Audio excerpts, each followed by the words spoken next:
Ang pagbasa ako po sa verse 11, tayo po sa 12, sabay-sabay po tayo sa 24. Verse 11, and he said, a certain man had two sons. 12 tayo po.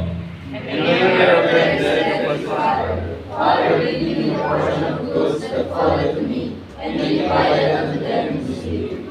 And not many days after, the younger son gathered all together and took his journey into a far country, and there wasted his substance with riotous living. 14. And when he had spent all the pharaoh's mighty bodies of that, and he began to feed him.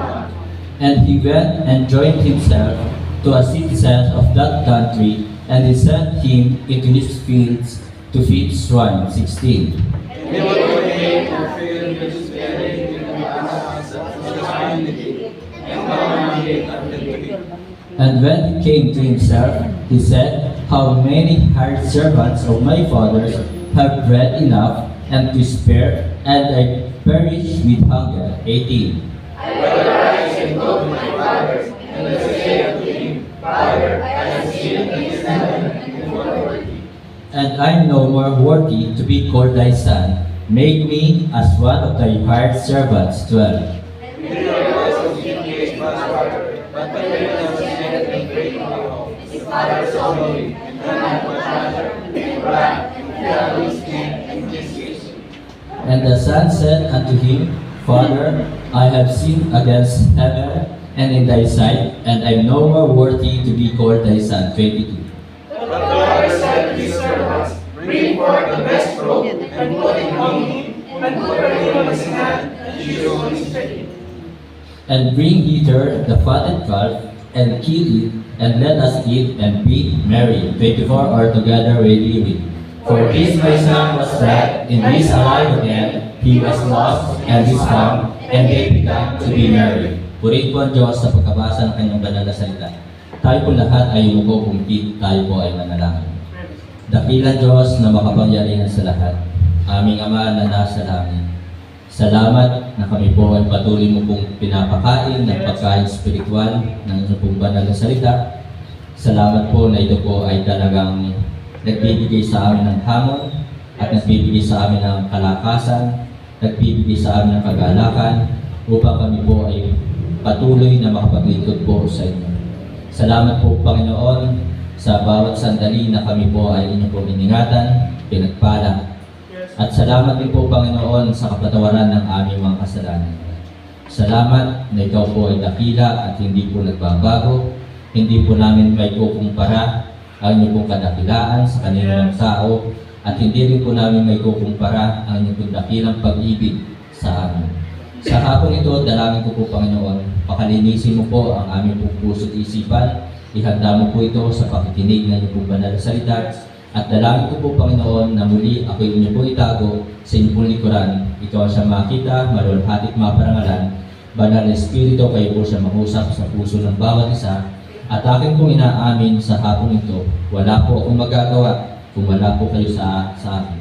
At dalangin ko po Panginoon, patuloy mo pong pagpalain ang buhay ng bawat isa, ang inyong pong gawain dito sa mataas ng kahoy. At dalangin po rin namin kapayapaan sa Jerusalem, kaligtasan po ng mga taga-Israel. Salamat po Panginoon na kami po ay nagiging channel of blessings sa mga missionary na nagmi-mission sa iba't ibang lugar. Salamat po. Nawa po Panginoon ay patuloy mo po kami gamitin, maging daluyan ng iyong pong pagpapala. Salamat po. Ibinabalik ko po sa iyo, Ama, lahat ng papuri at sa salamat.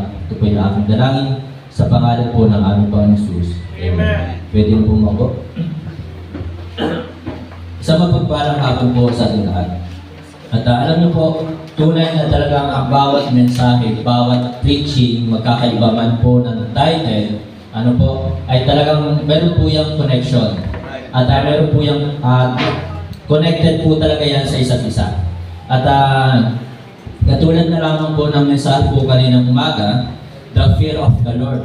So mga kapatid, mga minamahal, ano man yung title ng mensahe po dito, ano man yung mga mensahe, lagi po yung nagko-connect. Lagi po yung meron po yung connection. So, last prayer meeting, title ng mensahe, Go Forward. So, maaaring makikita po natin doon po sa buhay po ni Moses na talagang go forward inutusan po sila ng Panginoon, go forward, hindi naman po ibig sabihin na hindi nila kayang harapin yung kanilang mga kaaway. Hindi naman po ibig sabihin nun na sila po ay natatakot doon po sa Egyptian. So go forward, din po yung utos sa kanila na ang ibig sabihin po talaga nito ay kayo ay pumunta sa isang lugar na kung saan ako'y inyong mapaglilingkuran. Na kayo ay pumunta sa isang lugar na humayo kayo upang talikuran nyo na, iwan nyo na ang bansang Egypt sapagkat ang Egypt po, ito po ay picture, ito po ay larawan ng kasalanan. Kaya mga kapatid, so bawat mensahe, bawat title, talagang yun po ay connected. Kaya katulad na lamang po kaninang umaga, the fear of the Lord, kung mayroon po tayong pagkatakot, pag-ibig, paggalang sa Diyos, ay tayo po talagang iiwas sa kasalanan. So go forward, na talagang go forward na tayo po ay maglingkod at talagang talikuran ang kasalanan. So talagang nagkakaisa po ang bawat mensahe at talagang kung titingnan din po natin yung Acts chapter 5 verse 42, tingnan po muna natin ano po. Sabi po doon sa Acts chapter 5 verse 42, tingnan niyo po mga Bible, sabi po dito, and daily in the temple and in every house they cease not to teach and preach Jesus Christ. So, maaaring ang pwede natin ibigay na title po diyan, they cease not or cease not, huwag tumigil. So, puto sa atin na talagang tayo po ay huwag tumigil sa paggawa ng mabuti. Huwag tayong tumigil sa paglilingkod sa Diyos. Huwag tayong tumigil sa pagsunod sa mga utos ng Diyos, sa kalooban ng Diyos. So, pare-parehas po yan. Talagang nagkakaroon po ng connection, connectivity, pang bawat mensahe, salita ng Diyos. Kaya talagang makikita po natin po diyan, and daily in the temple and in every house, they cease not. So makikita po natin sa buhay po ni Peter, sila po ay lumayo sa kasalanan, sila po ay naglingkod sa Diyos kay Kristo, at talaga sila po ay nangaral na ang kanila pong ipinapangaral na salita ng Diyos makikita sa kanila pong buhay. So mga kapatid, mga minamahal, tingnan pa po natin, minsan ay pangaral na po dito na pinapagatan po natin na stay in God's will. Diba? Na tayo ay dapat manatili sa kalooban ng Panginoon. Ang paglilingkod, ito po ay kalooban ng Panginoon. Diba? So mga kapatid, mga minamahal, na kung tayo po ay lalayo sa kalooban ng Panginoon, ay talagang meron po itong consequences. At kung tayo po ay lalayo sa kalooban ng Panginoon, ibig sabihin, tayo po ay talagang lumalagay sa isang lugar, sa isang area na gumagawa na ng kasalanan. So mga kapatid, mga minamahal, na ang nais ng Diyos sa atin talaga, go forward, cease not, stay in God's will, the fear of the Lord. And then, sa buhay po ni Ruth, hindi po si Ate Ruth at sigurado Luis ano po. Doon po sa chapter 1, tinan po muna natin ang chapter 1, verse 1 and 2. Makikita po natin dito, now it came to pass in the days when the judges ruled that there was a famine in the land. So nagkaroon po ng kagutuman doon po sa Israel or doon sa Jerusalem. Sabi po dito, and a certain man of Bethlehem, Judah, went to sojourn in the country of Moab. So itong meron po mga isang pamilya po doon, mag-asawa, couples, na talagang nakatira po doon sa Bethlehem, Judah, at dahil nagkaroon ng kagutuman, sila po ay nagtangkang pumunta sa Moab. And then he and his wife and his 2 sons. So yung pag-alis po nila doon sa Bethlehem, Judah, yun po ay hindi kalooban ng Panginoon. Amen po ba? At ang pagpunta sa Moab, yun ay hindi kalooban ng Panginoon. Kaya kung titignan pa po natin yan, na talagang napakalaki ng consequences na naging kabayaran ng pag-alis, paglayo sa kalooban ng Panginoon. At kung itutuloy po natin yan sa verse 4 and 5, tingnan po natin, sabi po dito, and they took them wives of the women of Moab, the name of the one was Orpah, and the name of the other Ruth, and they dwelt there about 10 years, 5, and Mahlon and Chilion died. So sa verse 3, namatay si Elimelech. So yun po yung nangyari sa buhay po ni Noemi. Dahil sila po ay lumayo sa kalooban ng Panginoon, sila po ay namatay si Elimelech at namatay ang 2 anak. So mga kapatid, mga minamahal, ano pa yung mensahe sa atin? At talagang kung titignan po natin, meron po talaga itong connectivity or connection, connected sa isa't isa. Yung sabi po ng 2 Timothy chapter 3 verse 14 na sinabi po doon, but continue daw. Amen po ba? So mga kapatid, this afternoon, ang title po ng mensahe ngayon, Don't Skip the Will of God. Yun din po yun. Iba lang yung title.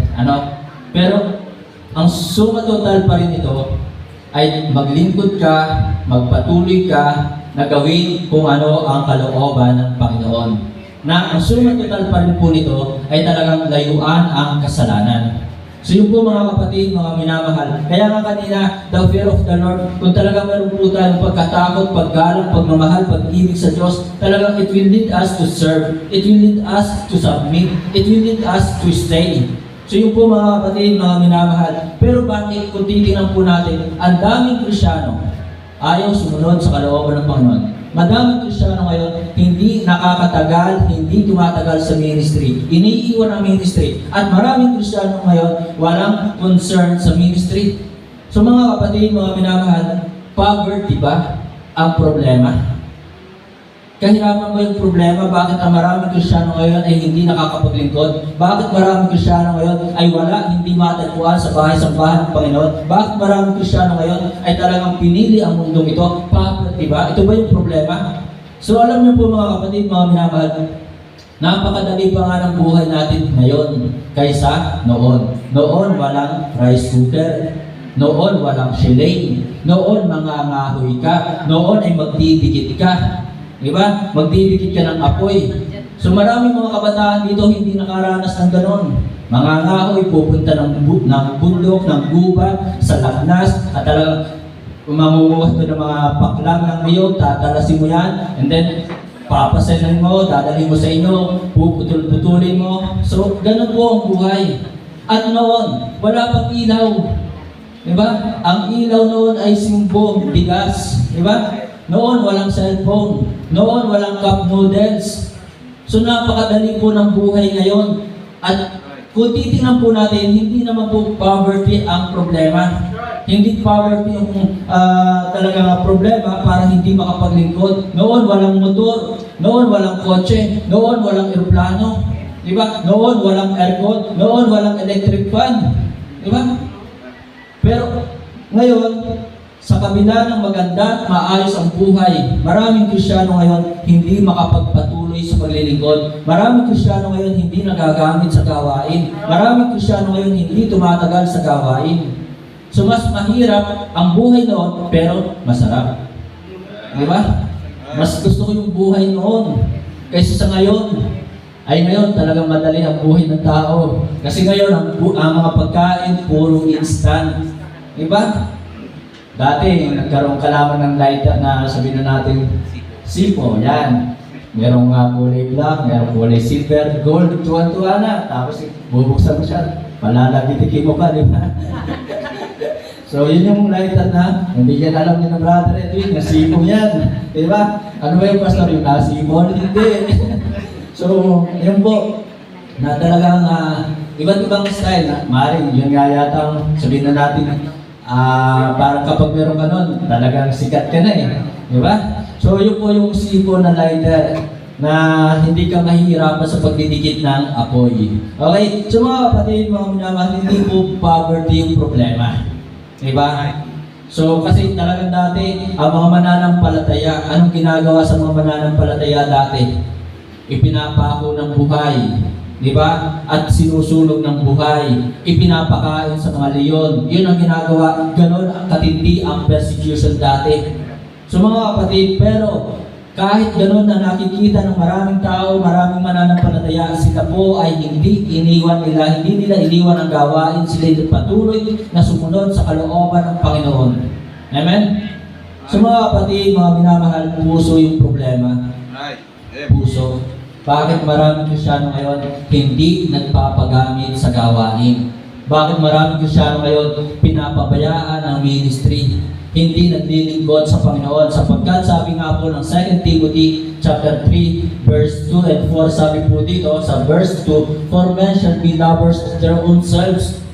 So yan ang tao ngayon na talagang maibigin sa kanilang sarili. Wala nang ibang inisip kundi kanilang sarili. Diba?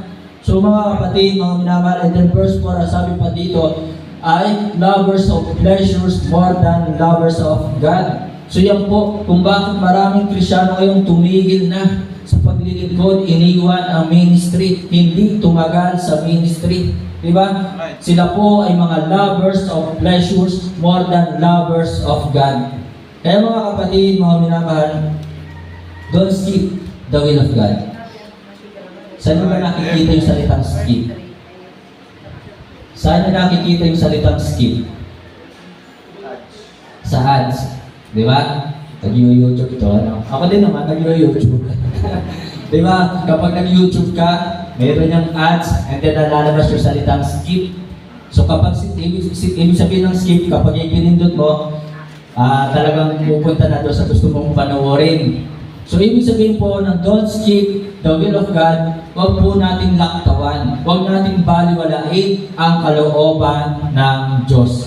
Amen po ba? So mga kapatid, if we stop in serving the Lord, if we will not stay in God's will, if we choose to be disobedient, kung pipiliin natin na tayo ay sumuway, if we skip the will of God, una mga kapatid, ang sabi po dito sa verse 13 to 16, sabi po dito, sa Luke 15, verse 13, and not many days after the younger son gathered all together and took his journey into a far country, and there wasted his substance with riotous living. So sinayang, inaksaya sa palunging pamumuhay ang kanyang kaparte, ang kanyang bahagi. And then 14, and when he had spent all, there arose a mighty famine in that land, and he began to be in want. So siya po ay nagsimulang mangailangan. And 15, and he went and joined himself to a citizen of that country, and he sent him into his fields to feed swine. So talaga siya po ay namasukan, magpakain, tagapag-alaga ng baboy.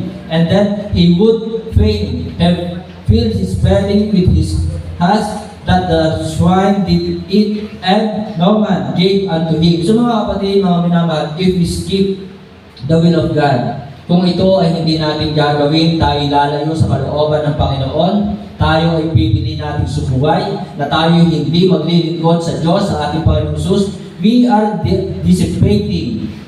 Una, we are dissipating the time that the Lord given to us. Sinasayang po natin yung oras na ibinigay sa atin ng Panginoon. Amen po ba? Ang sabi po ng Ephesians chapter 5 verse 16, redeeming the time because the days are evil. Huwag na po natin sayangin ang oras na tayo po ay nakakapaglingkod, nakakapanambahan, nakakapakinig ng salita ng Diyos. Amen po ba? Ang ating panahon ngayon ay pasama na ng pasama. Redeeming the time because the days are evil. So, tatlong bulkan. Di ba? Kung napanood ninyo sa balita, Bulkan Mayon, Bulkan Taal, buti mahina dito sa atin. Ano pa yung isang bulkan? Kanlaon. Meron pa ba? Bulkan Kasinto. Di ba? So yan po sabay-sabay. Buti hindi pa ako nag-alboroto. Nakakita nyo na ba ako mag-alboroto? Di ba?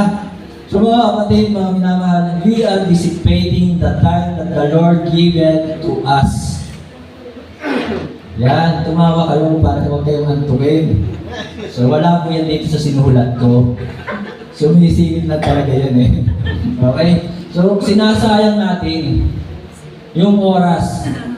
Maiksi lang ang ating oras panahon dito sa mundo. Kaya sana yung oras na ito ay talagang laging maging laan sa paglilingkod, sa pagsunod, sa kalooban ng ating buong Panginoon. Amen po ba? Ay maraming mga kabataan ngayon o maraming Kristiyano ngayon talagang inubos na ang oras sa pagsiselfone, sa pag-EML. 2 hours na nag-EML, 2 hours na nagsiselfone. Kung hindi pa malobat ang cellphone, ay talagang hindi bibitawan. Amen? Tapos suguin ang magulang sa panggalit. Yung, huwag magagalit sa magulang na. Talagang kapag tayo inutusan ng magulang, sunod lang po tayo. Ano man ang ipagputo sa atin ng ating magulang, sunod lang tayo. Huwag tayong magdadabog sa ating magulang. Kaya nga kung mahal natin ang ating magulang, ay talagang sundin po sila. So the fear of the Lord. So kung meron tayong respeto din sa ating magulang, paggalang, pag-ibig, pagmamahal, tayo ay susunod sa kanila. Maiksi ang ating buhay sa mundong ito, kaya pakamahalin na ang mga magulang, sundin na ang magulang, tapos iiyak-iyak kapag nawala ang magulang. Di ba? Kaya mga kapatid, mga minamahal, we are anticipating the time that the Lord given to us. Pangalawa, we are anticipating the talent. Sinasayang natin yung ating lakas na ibinigay ng Panginoon, yung buhay na ibinigay ng Panginoon. Ang buhay sa mundong ito ay maiksi. Ang sabi po ng Santiago, James chapter 4, verse 4, kayo nga hindi nakakaalam na mangyayari bukas ano ang inyong buhay. Kayo nga isang singaw na sa sandaling panahon ay lumilitaw at pagkakay napapawi. So hindi natin alam kailan tayo mamamatay sa mundong ito. Hindi natin alam kung kailan tayo kukunin ng Panginoon. Kaya mga kapatid, mga minamahal, binibigyan tayo ng Diyos ng buhay. Kaya sana ang buhay na ito ipagamit natin sa Panginoon. At ang sabi po ng 1 Peter chapter 4 verse 2, that he no longer should live the rest of his time in the flesh to the lust of men, but to the will of God. So mga kapatid, mga minamahal, huwag nating sayangin. Diba? Huwag nating sayangin ang ating buhay, lakas na ibinigay sa atin ng Panginoon. Kaya mga kapatid, mga minamahal, napakaganda kung lahat ng Kristiyano na ligtas, na nagsasabing ligtas, ay talagang naglilingkod. Diba? Kaninang umaga, yun. Masaya naman ako, Brother Edwin. 58 tayo kaninang umaga. Diba? At kapag tayo umabot ng 70, kaya malungkot na ako niya pag 58 tayo. Diba? So sana nga, by next week ay talaga yung Bible study sa kinalaglagan. Nag-chat sa akin kanina, Pastor, pasensya na po kayo. Hindi po kami nakatin dyan ngayong umaga. At by next week po, kami po ng aking mga kapatid, dyan po atin. Pakisama po sa prayer, yung Bible study sa kinalaglagan. At kahapon ay nagtanong sa akin about baptism. So sabi ko sa kanila, huwag po kayo mag-alala. Next week, yan po yung ating topic, baptism. So matagal na silang atin doon sa isang denomination, pero hindi na ituturo yung salvation, hindi na ituturo yung proper prayer, and then Bible reading, and then baptism. So mga kapatid, mga minamahal, huwag natin sayangin yung buhay na ipinahiram sa atin, ibinigay sa atin. John chapter 10, verse 10. Ano po sabi po ng Panginoon Jesus? Kaya yung buhay na yan, huwag mong aangkinin. Huwag mong sasabihin, akin to.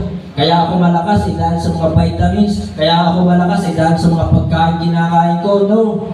So ang Diyos ang nagbibigay sa atin ng buhay, ang Diyos, ang Panginoon Jesus, ang nagbibigay sa atin ng lakas. At ang sabi nga po dito sa John chapter 10 verse 10, sabi po dito, the thief cometh not but for to steal and to kill and to destroy. I am come that they might have life.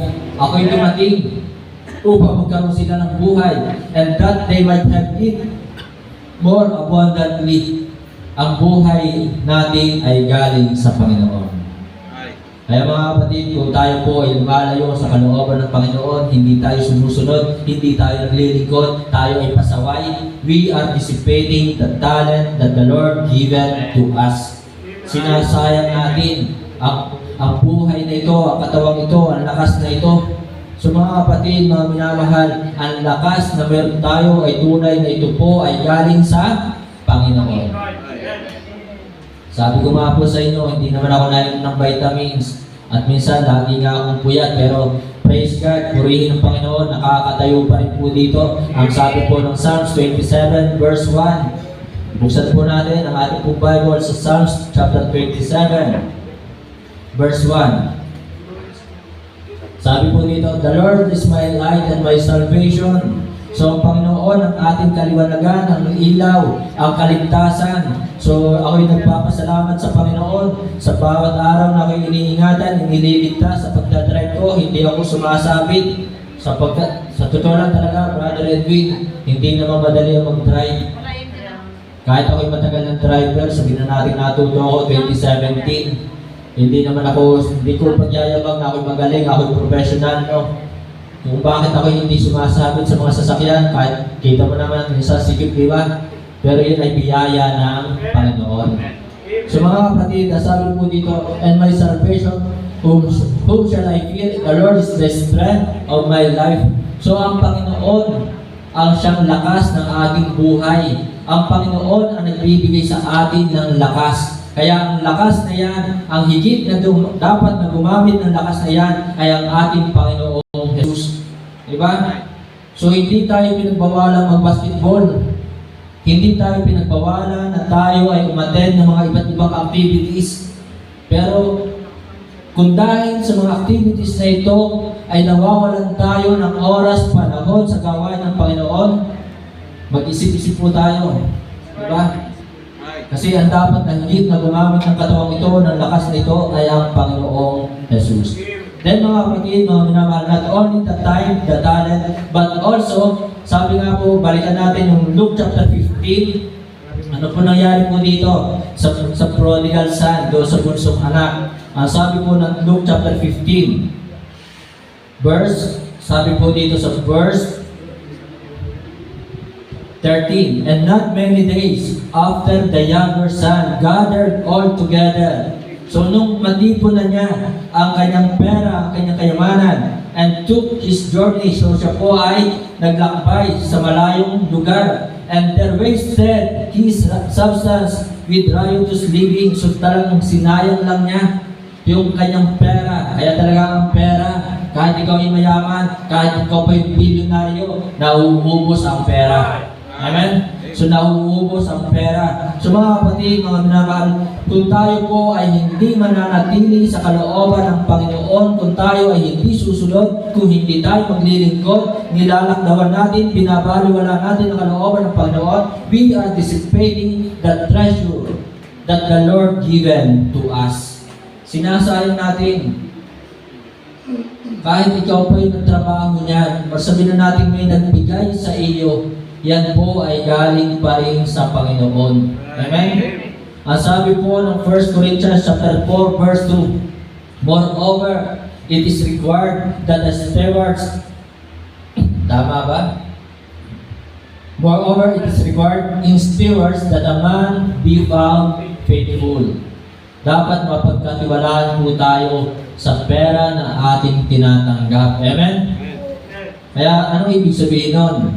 Dapat kung tayo tumatanggap ay tayo po'y nagbabalik ng ating ikapo. Kasi ang ikapo ay hindi atin. Malinaw na ang ikapo ay hindi atin. Diba? Kaya nga, ang Diyos, hindi natin pwedeng ikumpara kahit kanino. Sa gobyerno, talagang sa pilitan, kukunin yung ating tax. Wala kang laban talaga doon. Pag tinanggap mo, sweldo mo, deducted na yon. Pero ang Panginoon talagang hinihingi sa atin ay talagang willingness natin na tayo ay magbigay ng ating ikapo. So mga kapatid, mga minamahal, at din tayo po ay magbigay ng ating offering. So we are dissipating the treasure that the Lord given to us. Sinasayang natin yan. Kapag tayo lumalayo, di ba? Hindi sumusunod. So tingnan ninyo, minsan ko na nagbigay ng example dito yung aking isang kaibigan dahil na hindi na nananambahan, hindi nagpapagamit, hindi sumusunod sa Panginoon. Ano nangyari sa kaibigan kong ito? Nagkasakit, na hospital. Mas piniling magbigay ng pera sa doktor. Kasi doon naka-aircon Diba? Mas piniling magbigay sa hospital. Pastor, malambot ang higaan doon So alam nyo kung magkano binayaran sa hospital? 60,000. So mga kapatid, mga minamahal, kung tayo po ay talagang hindi susunod sa kalooban, hindi tayo mananatili sa kalooban ng Panginoon, talagang ang Panginoon, yan po ay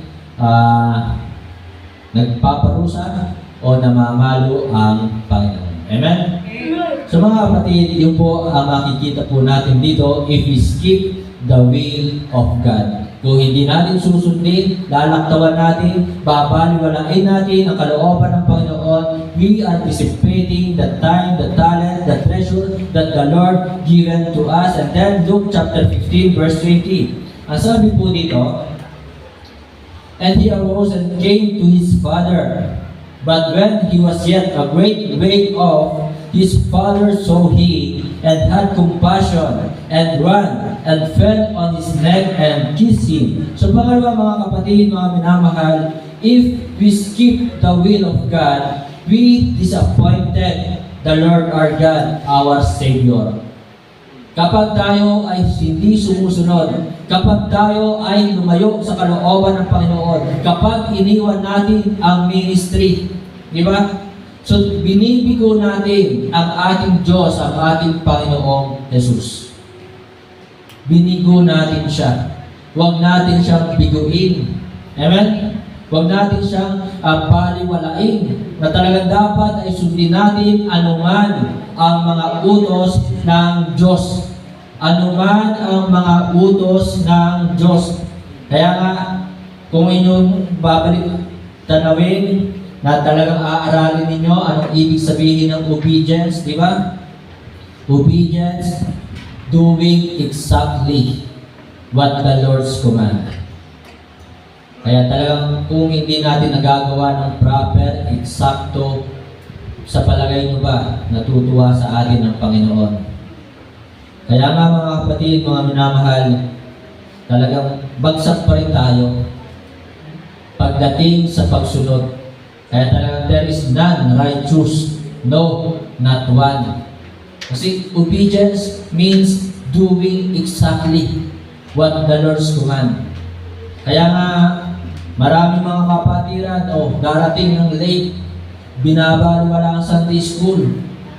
Kaya mga kapatid, mga minamahal, tanungin natin ang ating sarili, tayo na rin ang sumagot, kayo na rin ang sumagot. Natutuwa kaya ang Panginoon sa mga ganong Kristyano?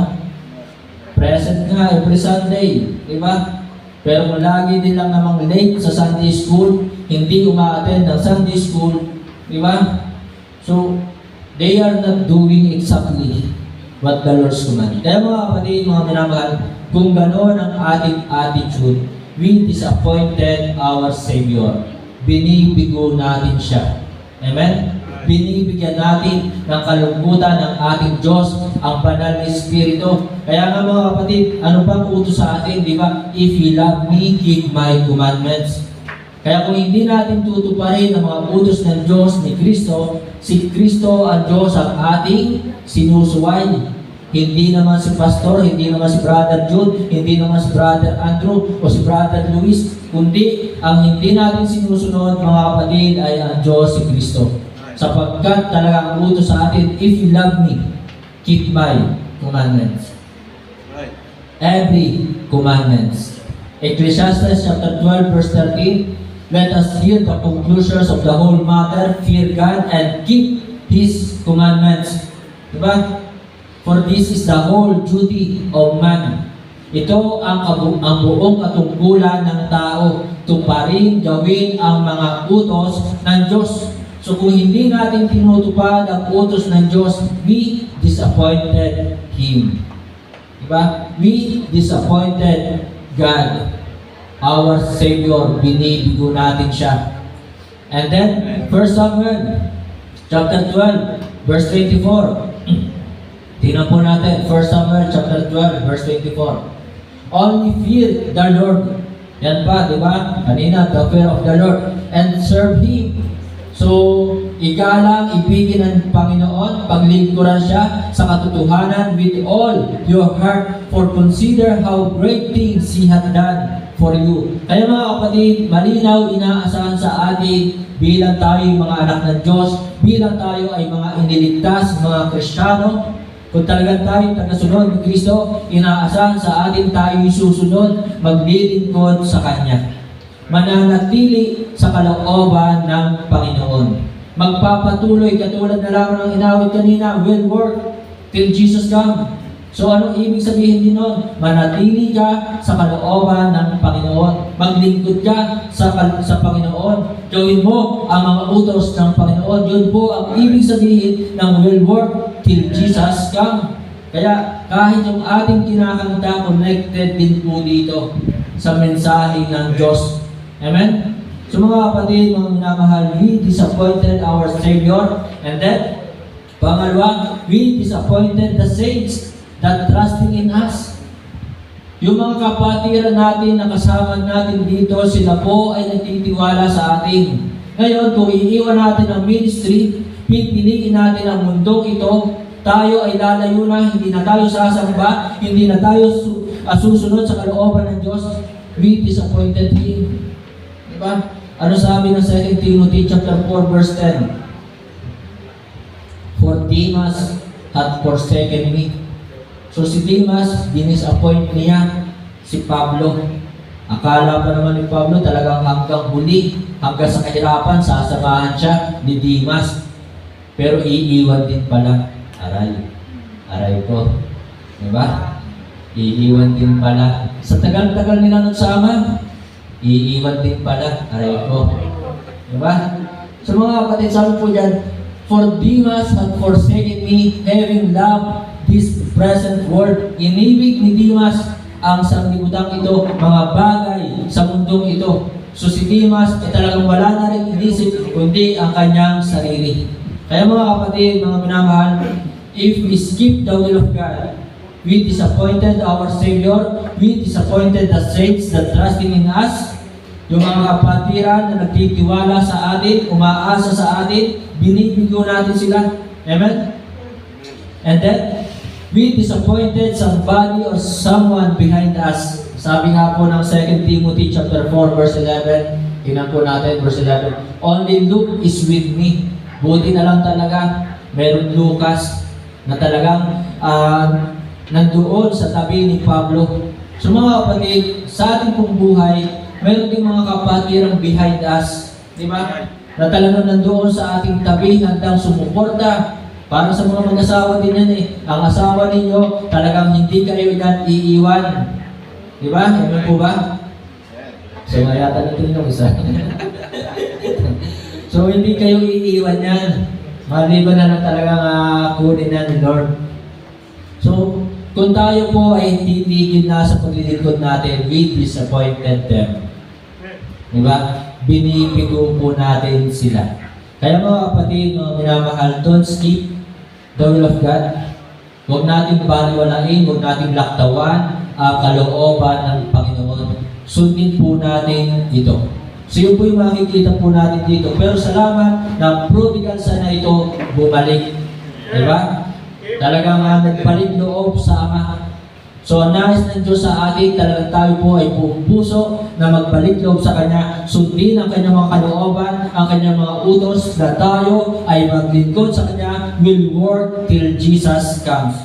Then the last, mga kapatid, mga minamahal, if we skip the will of God, ang sabi po ng verse 17, 20, 22, and 23, sabi po dito, and when he came to himself, he said, how many hired servants of my fathers have bread enough and to spare, and I perish with hunger. And then verse 20, sabi po dito, and he arose and came to his father, but when he was yet a great way of his father, saw him and had compassion, and ran and fell on his neck and kissed him. And then 22, but the father said to his servants, bring forth the best robe and put it on him, and put a wig on his hand and shoes on his feet. Alam niyo po yung prodigal son na ito, nung lumayo, umalis, at talagang mas piniling sundin ang kanyang kagustuhan. Na-miss niya ang mga bagay na to. Di ba? Na-miss niya yung halik ng kanyang ama, o sabihin na natin yung pag-ibig ng kanyang ama, yung yakap ng kanyang ama. Na-miss po niya yon. Na-miss po niya yung mga pagkain na mayroon doon sa kanyang ama. At na-miss niya yung mga bagay na ito, yung best robe, and then yung singsing, at yung sapatos. Na-miss po niya yan, yung mga bagay na yan. So mga kapatid, mga minamahal, if we skip the will of God, we drop the privilege to serve. Talagang sinasayang natin, tinatalikuran natin, tinatanggihan natin. Talagang, ano pang ibig sabihin ng we drop? Nilalaglag, di ba? Yung nilalaglag natin, kaya talagang tinatanggihan mo siya. So, the privilege to serve. So, tinatanggihan mo, inaayawan mo, sinasayang mo. So, yung po mga kapatid, mga minamahal, kung tayo po'y lalayo at hindi talaga susunod, sayang yung pagkakataong ibinibigay sa atin. Alam niyo po, talagang pribileyo ang maglingkod sa Panginoon. Right. Kaya ako po'y talagang lubos na nagpapasalamat sa Panginoon. Sabi ko nga sa inyo, wala naman akong trabaho pero kumakain pa rin. Wala naman akong trabaho pero may mga chocolates. Wala naman akong trabaho pero mayroong saging, mayroong papaya, di ba? Wala naman akong trabaho pero nagkakaroon ako ng mga bagong polo, barong, di ba? So yun po yung mga pribileyo. So napakarami pa pong pribileyo ang ibibigay sa atin ng ating Panginoon. Wala naman trabaho pero nakakapunta ako kung saan-saan, libre.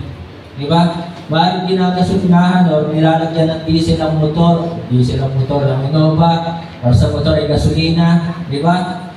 Pero wala akong trabaho. So saan ako kumukuha nun?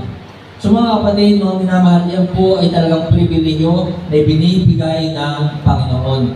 Kaya mga kapatid, mga minamahal, if we skip the will of God, na kung tayo po ay lalayo at talagang hindi susunod sa kalooban ng Panginoon, sinasayang natin ang mga pribilehyo ito.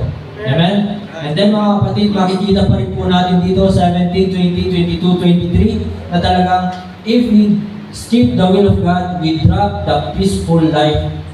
Yung prodigal son na ito, nawalan siya ng kapayapaan sa kanyang buhay. Di ba?